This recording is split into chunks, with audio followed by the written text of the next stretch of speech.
Hello.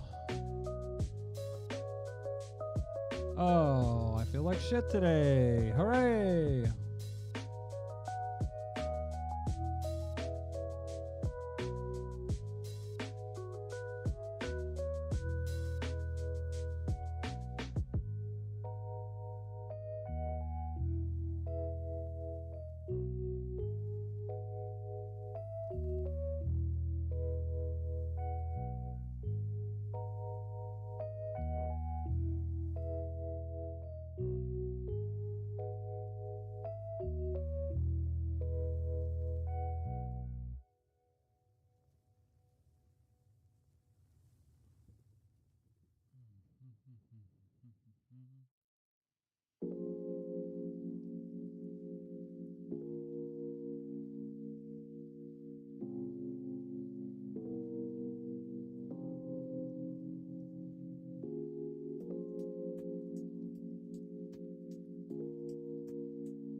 Oh dear. Oh dear.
Welcome to the Tea Party with Marty Abernathy, a show by an ultra-feminine, meek, shy, totally unopinionated trans woman that seeks to listen to both sides and does not make fun of TERFs. You've listened to the show, right?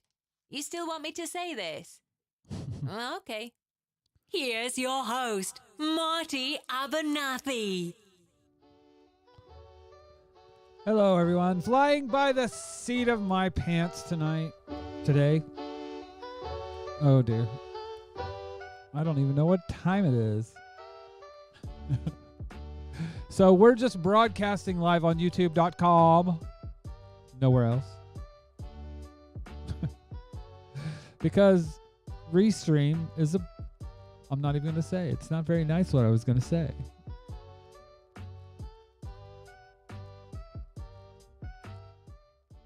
So I'm not really used to I'm not really used to streaming this way, but it is what it is. So I have quite a bit of content to get through. I'm just going to plow right through this shit and we'll go to Content Mountain. Oh, I don't even have a chat. Oh my God, how am I going to do this? So I don't have a chat on screen here. God damn it, Restream. I'm grumpy. Anyways, let's get into it. Let's just do this. Let's get it over with. Thank you, Restream, for nothing, because I'm not using your services today. I'm just using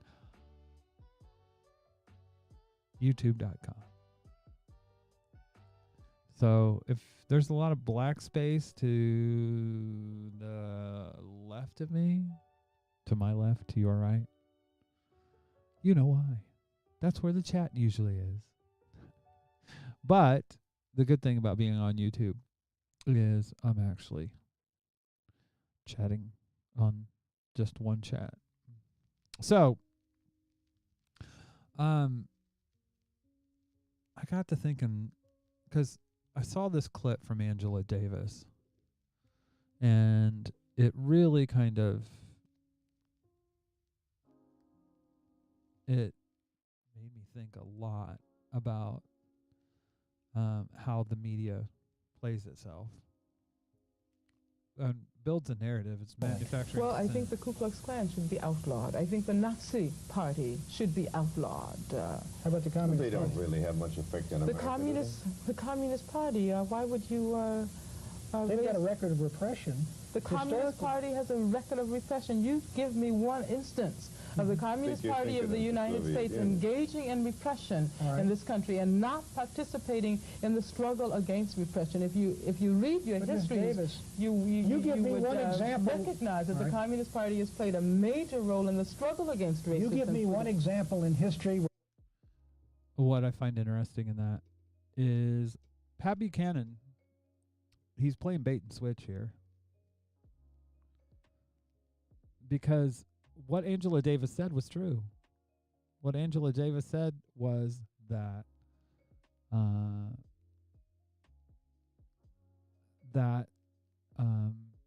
in the context of civil rights, that the Communist Party in America had played a part, and that they hadn't done what Pat was saying, and that they'd done a lot of good. And you can't deny that. You can't deny that. If you think of the March on Washington, one of the creators of it was Bayard Rustin.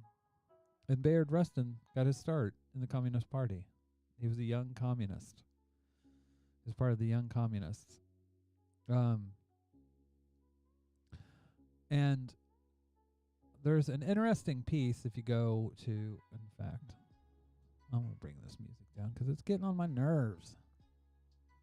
I'm not feeling real well today. But if you look, let's see if I can bring this up.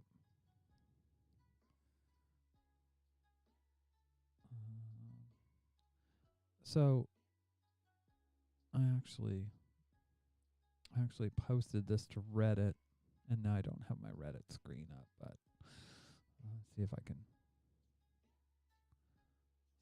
find it. So there was an interesting piece on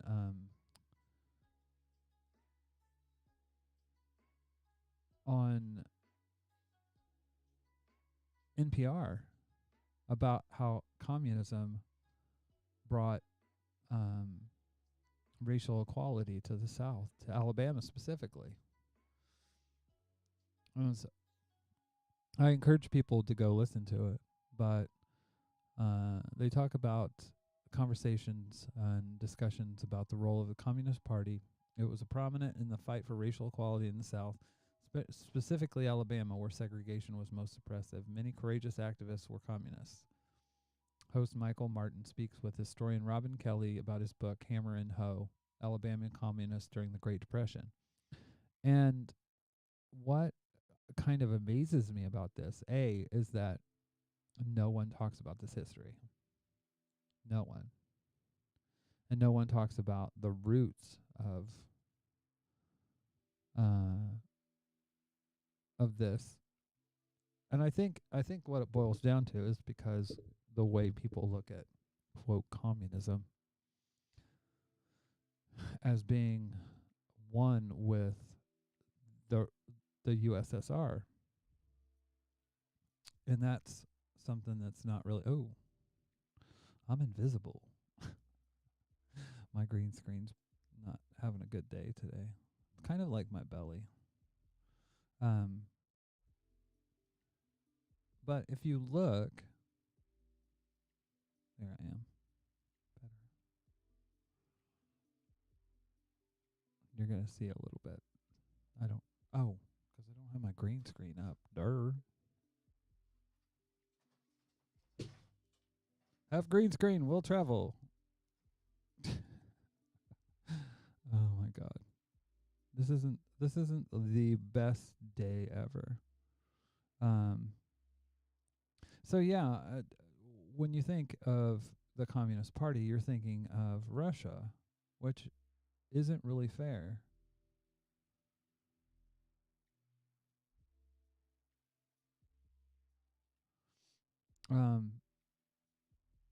That is what Pat Robertson. no big difference there. But that's what Pat is doing there. He's baiting and switching, because what Angela Davis said there is absolute fact when it comes to the Communist Party in America, in the history. If you look at it, there is a history of people actually doing a lot of work, a lot of good work in America. And what kind of surprises me, or no, not surprises me, when my more naive self thought about it, I was kind of like, so America is supposed to be a democracy, right? And a democracy is what? Where everybody has the right to vote on what kind of government they have. The United States has nothing in its constitution about it being a capitalist country. Nothing. There's nothing that stops this country from being socialist, from being communist, from being not, well, I say this country, I mean America, but I'm in the UK. But there's nothing in America's founding documents that says that it has to be a corporation, it has to be a capitalist, it has to be all these things. But when people will have like what in the old days was called the Red Scare, and you'd have people literally losing their jobs, losing their income, losing everything. For what? I mean, you literally would blackball people, blacklist people from working based on an ideology that they believed in. There's nothing in American in the Constitution that says that you can't have communists, that you can't have socialists. So I find it really interesting that you have a lot of people that will talk about this in a way that, oh, we don't have communists in America. Well, you don't know your fucking history if that's what you think. And one of the things that kind of I found really interesting is my friend Jonathan is always talking about or joking about guillotines. And there was a guy that, see if I can bring the video up here. Oh,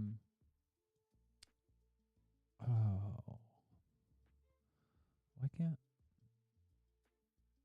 It's not. Why are you being like this to me? just want to see. I just want to see the playlist. There we go. Pat Buchanan. This is from Conrad Sparkles once again. You know what? What if I said, as an ML, you should actively be supporting the people of Palestine? What would you say then? You'd probably say, oh, well, as a Jew, I'm not responsible for the actions of Israel. And you see how that circle jerk begins? As an ML, which I never actually claimed to be, people just toss that label on me. And I said plenty of times, I don't give a fuck what kind of leftist label you call yourself. It's within the praxis. But I'm not interested in having discourse about Stalin or USSR. And from this point forward, anybody, especially children, who bring...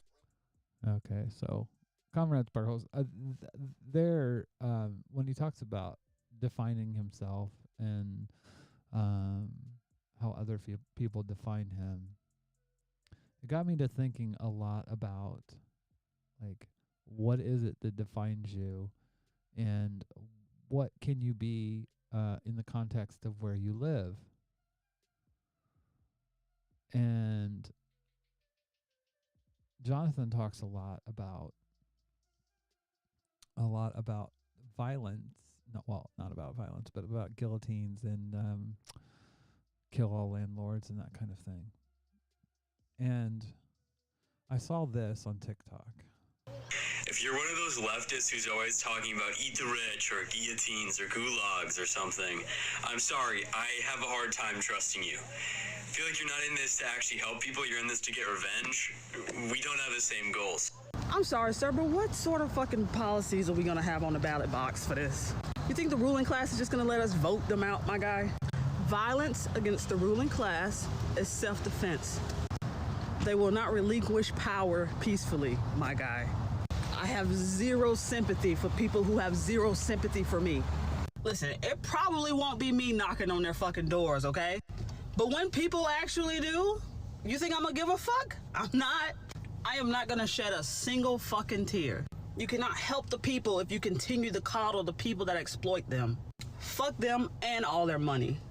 That video reeks of privilege, and it shows that your theory lacks intersectionality, my guy. And that is right on the money. The more I think about it, the more I'm like, when you talk about, oh, how are we going to have change? You're either saying it's electoral politics or it's revolution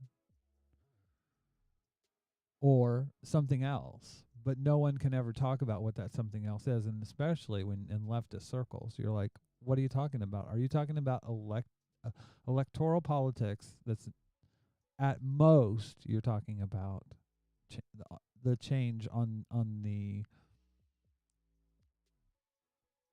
level of FDR in America, in the UK. I mean, NHS era socialism. But you saw what happened to Corbyn. Corbyn was lambasted and turned into something that he's definitely not. How is it? What honestly, I'm like, is this a revolution or is it? How are you going to affect change if you don't talk about eat the rich? Because those people are not going to give you their power willingly. And they're just going to take more and more and more from people. I mean, you see the impact of this every fucking day in the news. More and more people are getting angry. More and more people are on the streets. More and more people are protesting. At what point does that turn into violence? At some point it's going to. It's got that's the logical conclusion. But if it doesn't, how is any change going to come about? I don't know. And I don't know how other people can really know without there being some action. So here's another point this retro waves makes. Listen, there ain't not a goddamn thing no one could tell me to make me believe that capitalism is a good system and that it's beneficial to workers. I don't give a fuck. There ain't nothing you could tell me. Listen, I am financially fine. I don't have shit to fucking complain about. I am grown, my bills are paid. But that doesn't change the fact that this system is shitty. I am not going to let my situation dictate the way that I view a system that I know for sure is shitty. If it involves money, it's shitty. I don't give a fuck, it's shitty. I'm not like the rest of y'all. I don't know. I can't turn a fucking blind eye to companies throwing food away in dumpsters. I got a roof over my head, but I think it's fucked up that there's more empty homes than there are homeless people. Like, bro, stop thinking about yourself for 2 seconds, dog. Yeah, this shit might be working for you, but what about everybody else? And if you think that it's an individual problem, you're fucked up. Something's wrong with you. These lists, I'm going to give you some lists. They are far from complete. In Guatemala, we're getting on to the next clip here. Sorry.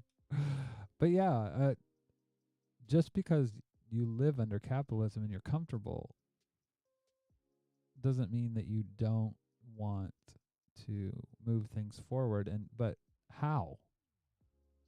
Again, it's the same question. How do you move things forward? I'm not sure how you do that electorally. You know, is it Bernie Sanders? Is that it? I mean, do you really think the election of Bernie Sanders is going to help with climate change? Do you think it's going to make the rich pay their fair share? I mean, really? Do you think so? Do you think that's how it's going to happen? I'm sorry, I can't see it. But, anyways, we had a mass shooting here recently. I wanted to actually play this first. We had a mass shooting, and he's white. I will show you.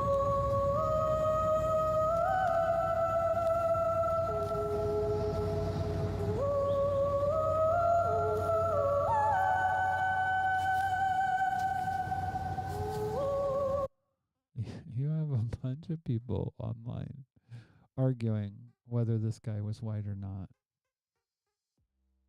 And first off, who created race? White people created race. To differentiate themselves. I'm not like them. So there isn't a blood test that you can take. And what kills me is, hey, he wasn't white, he was Syrian. Let's have a peek at this. Let's have a little peek.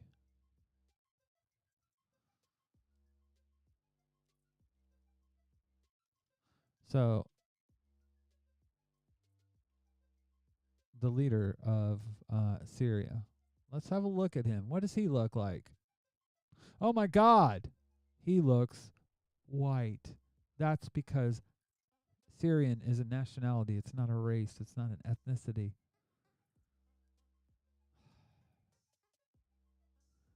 And you'll hear a lot of black people talk about it, and they'll say that this terrorist or this criminal is white passing. And that's because he is. And that's the only thing that fucking matters. A nerd teacher in the chat says, super uncomfortable with those electoralism-focused leftists. Like, I get where it comes from, but I wish they'd stop, check out the reality around them. If state violence is already being enacted on the smallest attempt at reform, there's no way electoralism will do anything. Exactly. Nothing's going to... What you're doing now doesn't work. It doesn't work. So how How do you think it's gonna change anything? It doesn't work right now, and you're gonna sit by and not be violent while the state literally is pulling people off the fucking street into vans. The state is willing to be violent against you. Jesus Christ. You know, when you get people that talk like this, they're just like, really? I mean, I don't. Joan P. in the chat. Jordan Joan P. Oh, and here comes Adam Rainstopper. By the way, everybody, sorry for the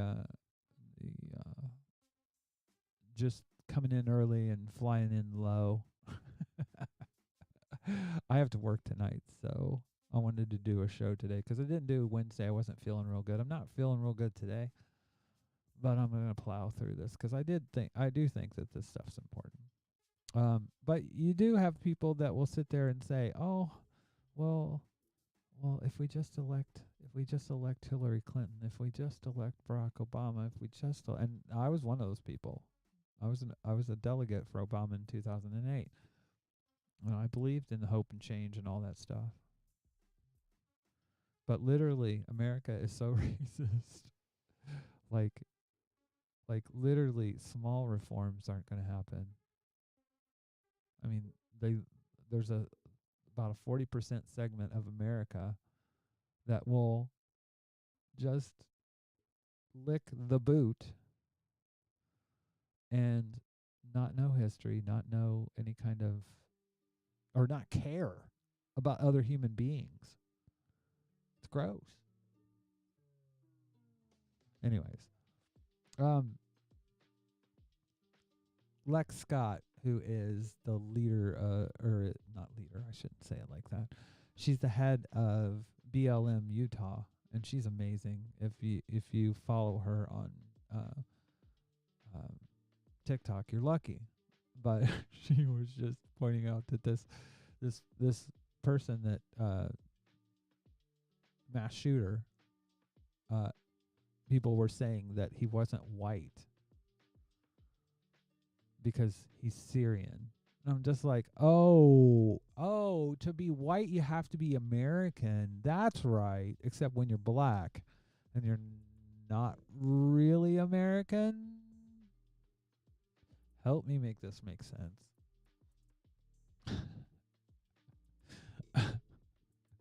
And all through her comments, she would get something like that. Thought he was Syrian. Was that all BS?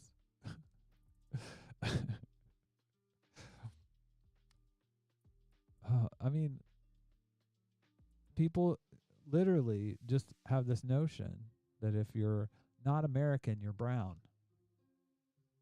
Essentially. Or if you're not from Europe, blow their mind. Show them fucking people from South Africa that are white. Adam says in the chat. So even the reforms that reformists will cite as being positive are not the result of reformism. They were concessions made in the face of radical action. That is so true. When any kind of LGBT rights were won, they were always won with a crowd outside yelling inside to the people in the legislature. We used to call it the inside out game. But like literally you have to have the people out there. But for people to say Black Lives Matter hasn't done anything. Look at all the reforms that have happened since the George Floyd protests. If you don't think they haven't been effective, I don't really understand how you think, or if you think.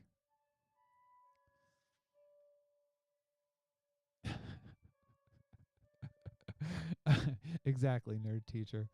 When people argue about race, like it's a construct, but it's like the one drop rule. It's based on literally on performance. It's on what you see. And see, what I feel really weird about in this is that I'm a very nonviolent person.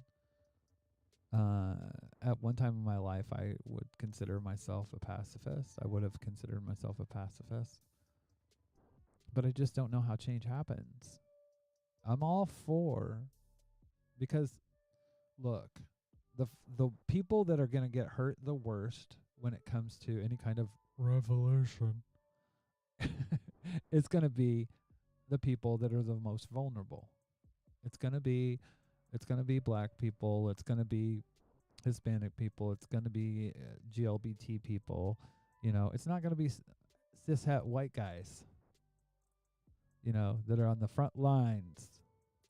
You know, if they are on the front lines, they'll be wearing a fucking flak jacket and having a fucking AR-15 and working for the fucking man, working for the government.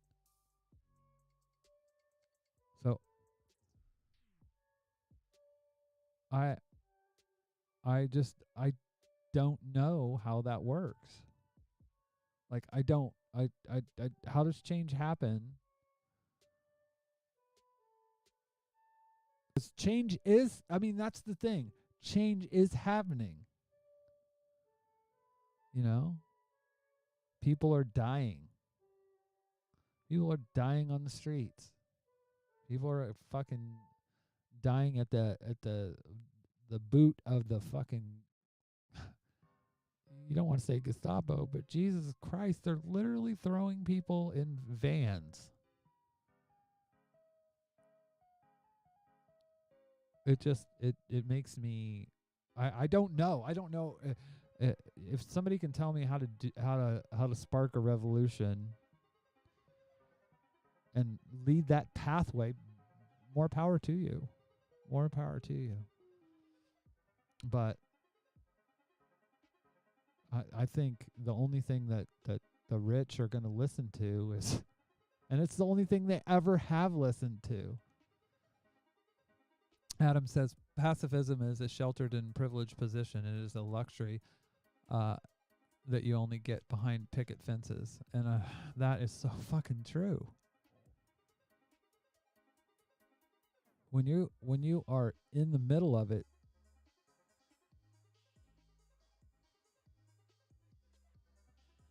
Nerd Teacher says the best I think you can get is a controlled nonviolence. And even with that though, like when you're talking about nonviolence. So back in the 60s, nonviolence worked because when people saw it, they were appalled by it. But fuck.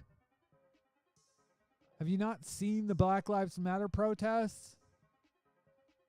Like they're fucking shooting people with fucking rubber bullets. They're dragging people away in vans. And nobody gives a fuck. There is an outcry. Oh, you shouldn't have been out there after curfew. You know?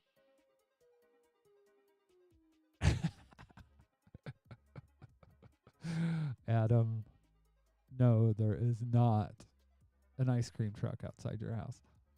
For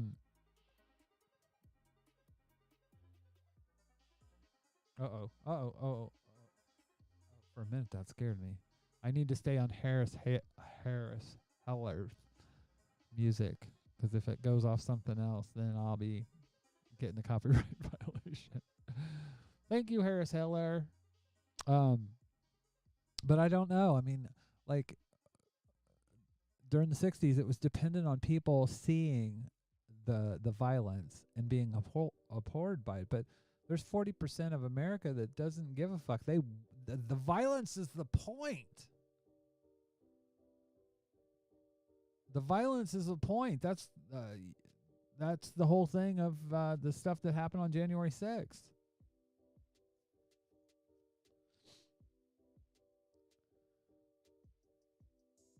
Nerd Teacher says, because I mean, like, you put up a fight when you have to. We can't just let people get away with shit. Yeah, exactly.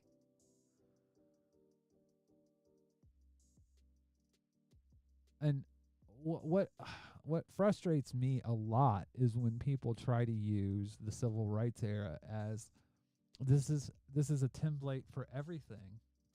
They use that as a tactic. It wasn't a lifestyle. They knew that it would be effective. I mean, for Bayard Rustin, it was more of a lifestyle because he went on to protest a lot of different things, nuclear proliferation and that kind of thing. But in the civil rights movement, it was seen as a tactic. It was a way to win.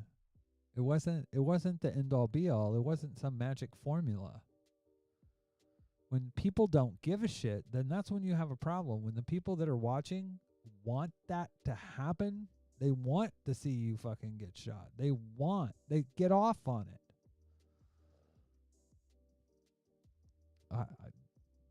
I think that's at what point that you have to start fighting back. You know, it's like a bully. There's only so many times you can get punched in the face before you fucking either lay down and cover yourself or you fucking fight back. Anyways, I saw this video I wanted to play because I fucking love it.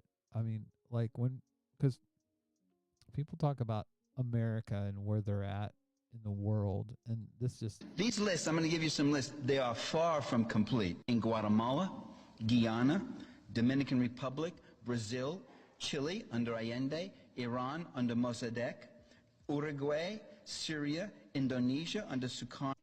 These are countries that America has tried to overthrow or go into or be a part of or meddle in. Greece, twice in Greece, Argentina, twice, Haiti, Bolivia, in Cuba, Angola, Mozambique, Ethiopia, Portugal, South Yemen, Nicaragua, Cambodia, East Timor, Western Sahara, and elsewhere.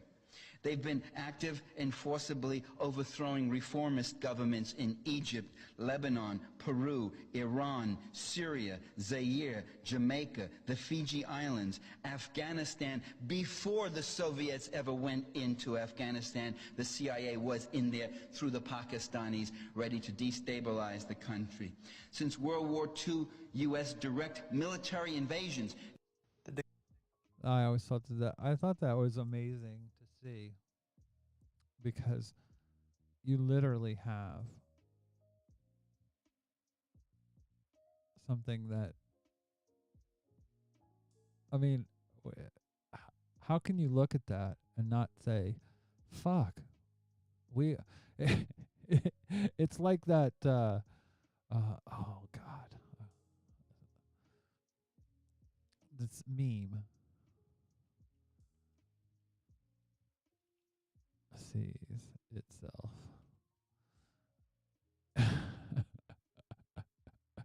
Oh, where is it? Here we go. Yeah. How America sees itself and the Avengers, and how the world sees Americans, and it's fucking The Empire Strikes Back. Or it's the Empire. And it's like, yes, that's exactly how America's seen across the world. And this is why. This bullshit is why.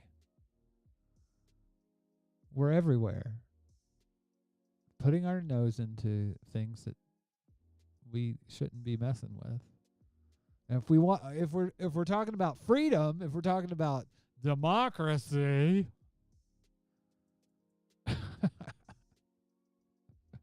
if we're talking about liberty, well then you should let people have that. Like, outside of your country. The rest of the world.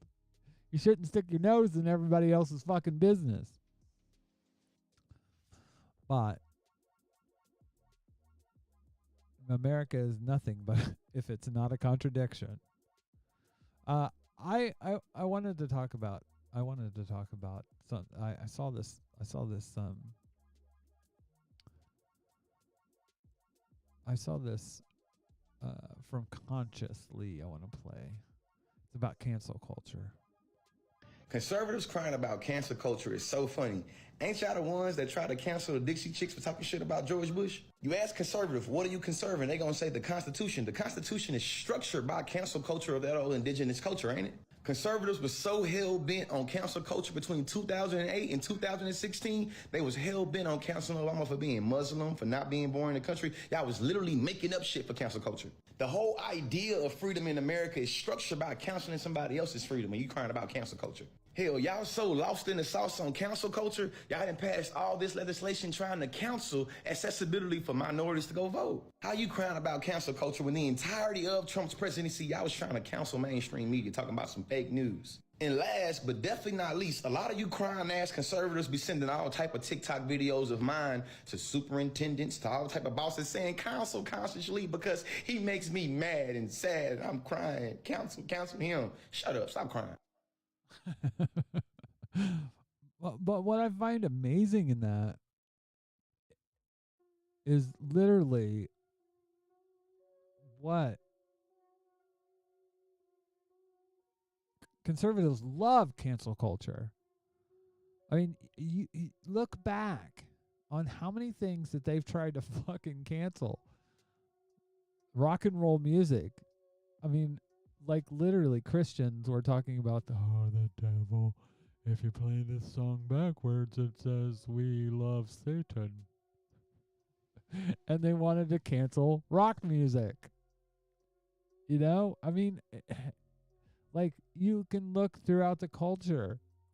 And Consciously is right. The people that were being canceled were the indigenous people. This country was founded on cancel culture. What they don't like, what Republicans don't like, is that they are not the ones doing the canceling. That's what it boils down to. Because they have been the purveyors of this shit forever. They just don't like their things. It reminds me of Moulin Rouge. If you've seen the movie, the guy says, "I don't want anyone touching my things." That's exactly how. And in Moulin Rouge, he was talking about.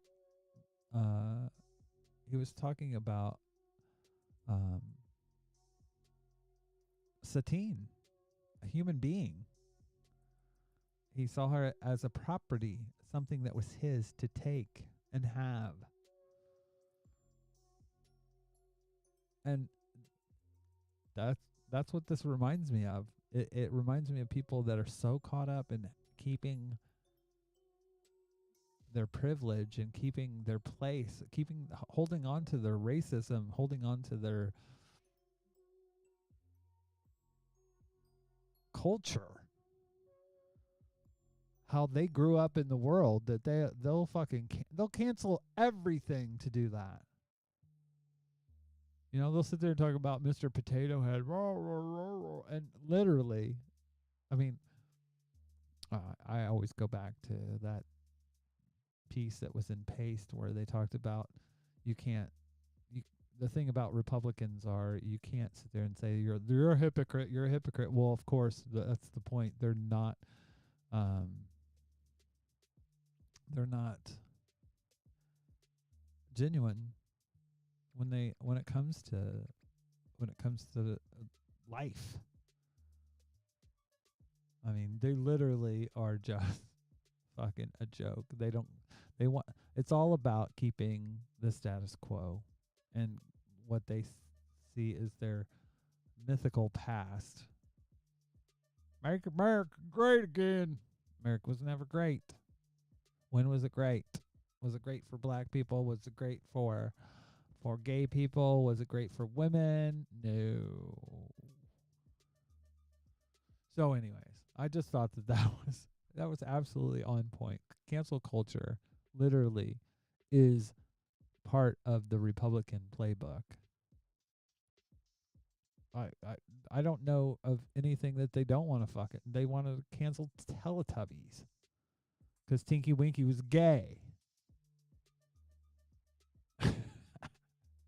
I mean, I can sit there and just pop them off the top of my head all the things that they've complained about that they try to quote cancel. The difference is Christians are doing this because they are trying to cancel popular culture instead, and they want to insert religious culture. That's the only difference. They want to cancel. They just don't want the culture. They don't want that people. They don't want democracy.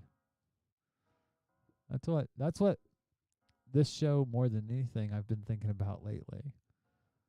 Because when you're talking to a lot of Americans, they don't want democracy. They don't want self-rule. They don't want self-government. They don't want we the people. They don't. At the end of the day, they just want white supremacy and for them to be comfortable, for themselves to be comfortable and fuck everybody else. So, anyways, I just think that is literally the way things are going right now. And I think it's absolutely hilarious whenever I hear Republicans talk about cancel culture because it's their thing right now. It's their jam, but it doesn't make any sense. Anyways, I'm going to play one more video and then I'm going to get the fuck out of here because I still don't feel good. My tummy's bothering me. But this made me laugh because it's about Milkshake Duck. So, and here's Cecilia is Gray from TikTok. Yeah, Milkshake Duck is a reference to this pixelated boat tweet. It's now become shorthand for anything that we love for about 5 seconds and then turns out is very, very bad. Lawyer Cat was a lovable lawyer who could not figure out the zoom filter and accidentally turned himself into a cat. Turns out he has a record of harassment and corruption. Ken Bone was the undecided voter at the second presidential debate. Turns out he was racist and called women beautiful human submarines. I'm still deciphering that one years later. Shrimp Toast Crunch or Cinnamon Toast Shrimp is a comedian who found shrimp tails in his Cinnamon Toast Crunch. Allegedly. He's a writer and comedian who happens to be the husband of Topanga, aka Danielle Fishel. Turns out he was an abusive boyfriend. As far as we know, not to Topanga. Mara Wilson did weigh in, which means I know what side I'm on. Mara's. Bean Dad was a man who made his daughter struggle with a can opener for hours, or didn't, but claimed to on the internet. Turns out he was an anti-Semite. I made a whole song for it. The reason he's not a milkshake duck is because the internet never loved him. So he wrote the theme song for Bim Bam, My Brother, and Me, became internet famous for being an asshole first. Oh boy, I'm so super excited that people have temporarily transitioned from being experts in COVID and masks to being experts in reproductive endocrinology. Okay. I'm not going to play this video. Although you can go see it. I'm not going to play it, but that just kept playing. I think the whole milkshake duck thing it's an example of have no heroes. Kill all heroes. Landlords and heroes, I think. Because when you look behind a lot of these famous people, these memes, the people that have been memed, they're not nice people. They're not hero material. They literally are awful people. So, yeah. Happy days!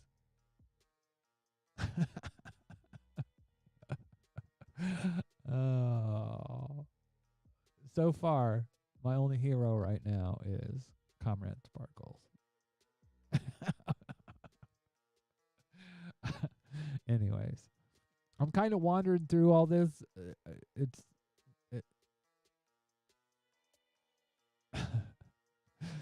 Adam, you are so on point today.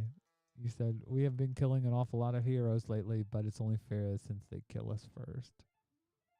Amen to that.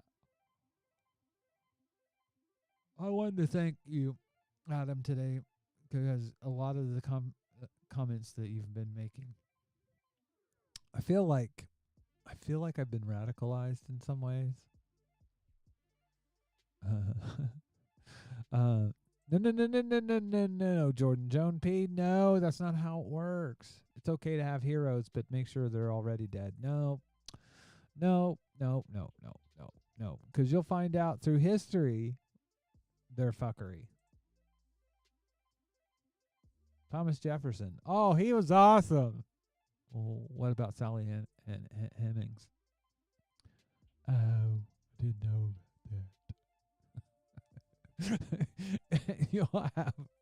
You'll have that all the time. It's just like history has a way of, oh yeah, that person was not perfect.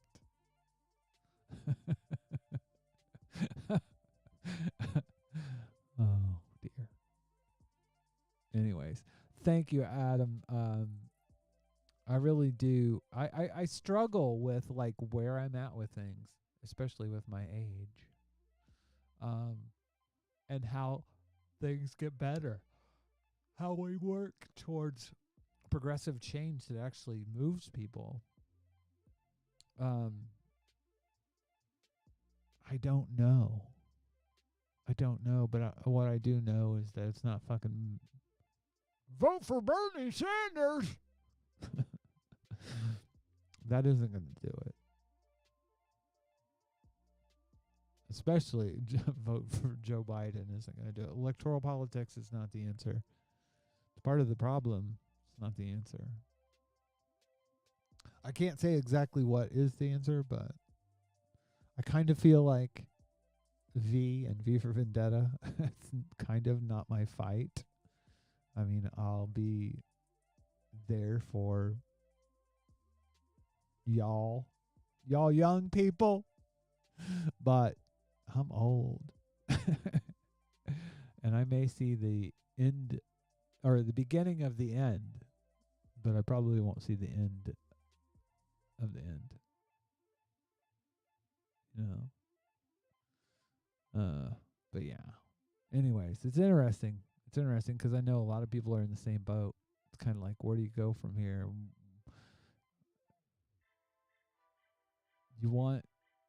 You just want things to be okay. And things to get better. There was a I got the hiccups now. But there was a I want to see if I can find it, but there was a statistic I saw recently that, let's see, end world hunger, budget, American defense. I think it was 3%. Yep. 3% of military spending could end starvation on Earth.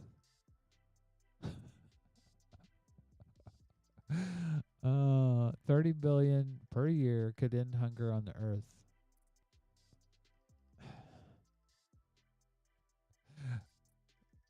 We can't. We need that 3% to go kill more people. Oh God. Really? Anyways, I thought that was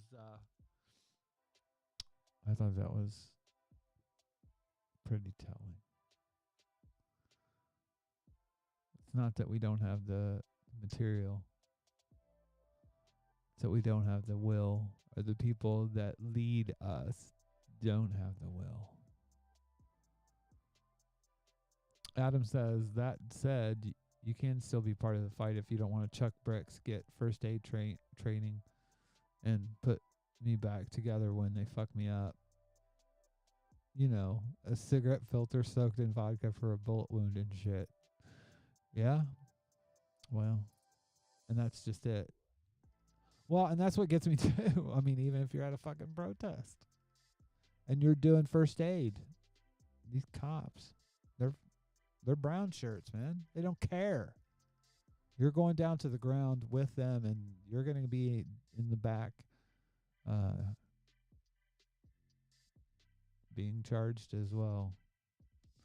At some point, you have to make a choice on what you're going to do, I guess. Anyways, I just thought that was obvious but interesting at the same time. Anyways, y'all, I am going to get out of here because I have to take a short sleep before I get myself to work and work a night shift. But I wanted to do this show just to go over those clips because I think they're important to see. I think they're important to talk about. And do me a favor. Do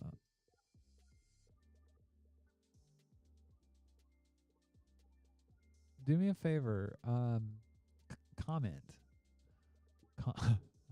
I've been watching TikTok too much because I want to say stitch, comment, or share. But no, share this. But definitely comment because I'm curious on what people think. I'm curious on what people, how is the revolution going to come? How can we make it happen? And how can we do it in a way that's not going to harm people that are already in harm's way? That are going to be those people in the first wave. You know, how are we going to protect those people?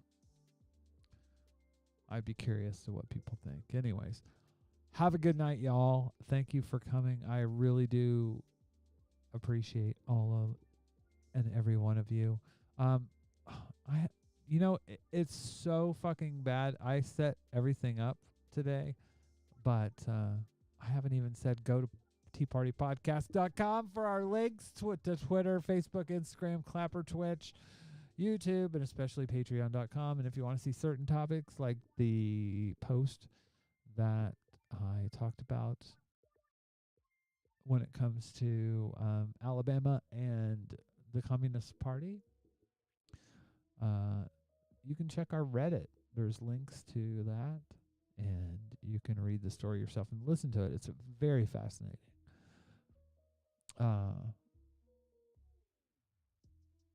But I want to thank everybody for coming to this hastily put together show. Thank you very much for that. And I will see you next Wednesday. Also, join Some Random Geek and John and the rest of the crew tomorrow on Social Justice Alchemy. I know I'll be there, recovering from my night shift. Anyways, take care, everybody. Have a great day. Have a great night coming up. And I will talk to y'all soon. Thanks for coming. I can't believe I remember how to do this manually.